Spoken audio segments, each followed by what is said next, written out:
Meet Jerry, a guy who's mastered the art of staying confused. His life, post probation, has become a constant juggling act of rules that make absolutely no sense. Take alcohol, for instance, totally legal, yet Jerry can't touch the stuff because his probation officer, Todd, decided it's best for his rehabilitation.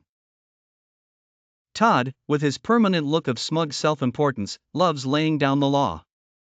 He's the type of guy who thinks he's doing the world a favor by over-explaining every rule. When Jerry first met him, Todd hit him with the full rundown: no alcohol, Jerry. But hey, you should really get yourself a medical marijuana card. Jerry blinked. Wait, what?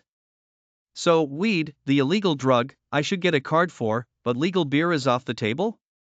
Todd smirked like he was passing down divine wisdom. Exactly. But don't forget, getting that card will cost you. You'll need to pay for a doctor's consultation, the application fee, the state registration, and don't forget the monthly renewals. But once you've done all that, feel free to smoke away. As long as it's within state guidelines, of course. Jerry nodded slowly, his brain melting under the weight of Todd's bureaucratic nonsense.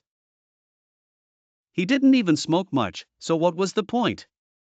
The system, of course, made sure it wasn't about logic, it was about getting him to fork over cash to keep the machine running. To top it all off, Todd liked to throw in random UAs.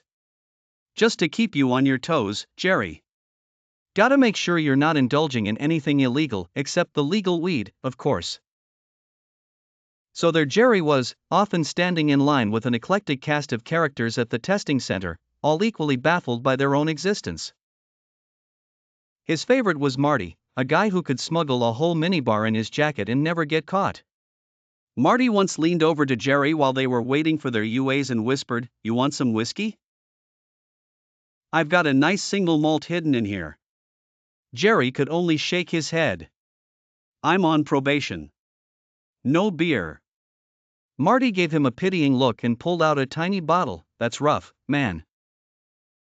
If it makes you feel better, they gave me a pass on the weed." And then there was Sarah, who insisted on bringing homemade edibles, also known as random baked goods, to every UA session. She wasn't technically breaking the law, but she liked to push the boundaries, if only to see who would crack first. Jerry, meanwhile, sat through it all in a permanent state of bewilderment. He'd watch the clock spin endlessly as Todd threw out arbitrary time frames for punishments. You might be in here for 12 hours, maybe 24, or heck, maybe even 48. We'll see how it goes. Jerry eventually stopped keeping track. Every time he got called into Todd's office, it was like entering a Kafkaesque nightmare, where logic was optional and confusion was mandatory.